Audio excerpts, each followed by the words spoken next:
For many who frequent the Westgate shopping mall, it was just another ordinary Saturday. 12:30 p.m. and the events that took place here for the next 80 hours forever changed the security landscape of Kenya's capital. Initially reported as a robbery, it soon became apparent that Westgate attack was more than that. The gunmen holding AK-47 rifles were undertaking one of the worst terror attacks in the history of the country. Closed-circuit television cameras recorded these events at 12:30 p.m. Video footage captured by multiple CCTV cameras inside and outside the shopping mall reveal how the Westgate terror attack was partly executed by 4 gun-wielding men. Some of the video footage showing the 4 men splitting into 2 groups and spraying bullets on anyone they came across is too gruesome to be aired.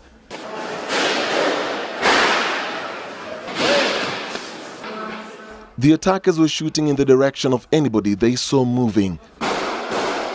They appear on the cameras with conspicuous magazine pouches and carrying rifles.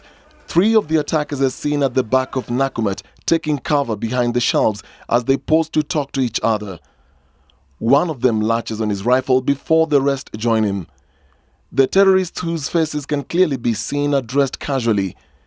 They appear to be listening to any movement from inside and outside Nakumatt.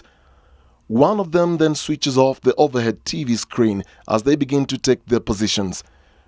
One lanky gunman wearing a black bandana is seen talking on phone casually, carrying his rifle while looking up for something. Gunshots are fired towards them, and one of the terrorists fires back and disappears out of CCTV range. They take cover behind a pillar and a refrigerator, waiting for the security forces to close in. Moments later, one of the terrorists, who appears to be injured on the leg and wearing a black trench coat, walks towards the Nakumatt entrance and fires 2 shots at the security forces outside.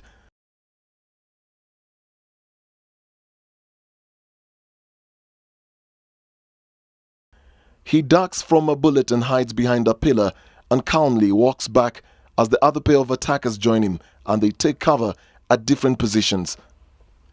From the CCTV footage, it is clear the terrorists kept on checking their phones while moving around the mall. It is not yet clear whether it was communication to the outside world or following up the events on social media, but each of them had a phone. According to this CCTV footage, it was 3 p.m.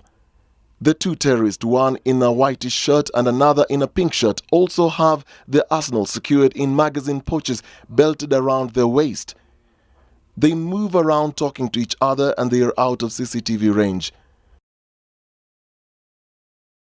11 minutes past 4 p.m. and another CCTV camera captures one of the terrorists in a blue shirt seated comfortably next to an exit point. He is later joined by 2 others who at this time are so relaxed that they even had time to put down their guns and even took time to engage in one of the Muslim faith prayers of the day, the Asr prayer. The other 2 watched the activities inside from 2 vantage points.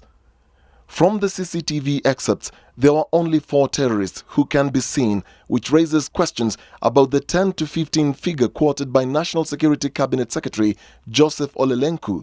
It's a rumor we have heard just like you, and we will retreat as such until the forensic exercise and any other investigation taking place prove it otherwise. If there were indeed more, could it be that a sizable number escaped? Mimi nikajificha. Kuficha namna hii akabadilisha nguo mbele yangu. First floor akabadilisha nguo. 4 o'clock ndio tukarescue nje. Sasa ile tunatoka nje nikaona hata huyu jamaa ako na sisi. From the footage, the terrorists appear contained inside one of the floors, and around this time, a hostage and rescue squad from the GSU Elite Squad Recce Company was already inching closer to getting them. This rare video footage shows how this squad was trained for years for a situation like Westgate. The training that combines tactical elements borrowed from the SWAT team and American Navy SEALs reveals how a hostage rescue would have been done. From the formation to how a hostage would be rescued inside a closed room. This squad entered Westgate moments after the attack. By 3 p.m.,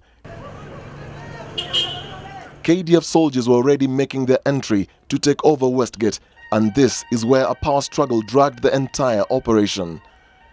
A Recce company officer was killed in friendly fire and another seriously injured. It was at this point that the GSU Recce company left Westgate, and for the next 3 days, KDF took total control. The 350,000 square feet was turned into a battlefield as tankers, sniffer dogs and soldiers surrounded the mall and journalists moved 300 meters from the mall.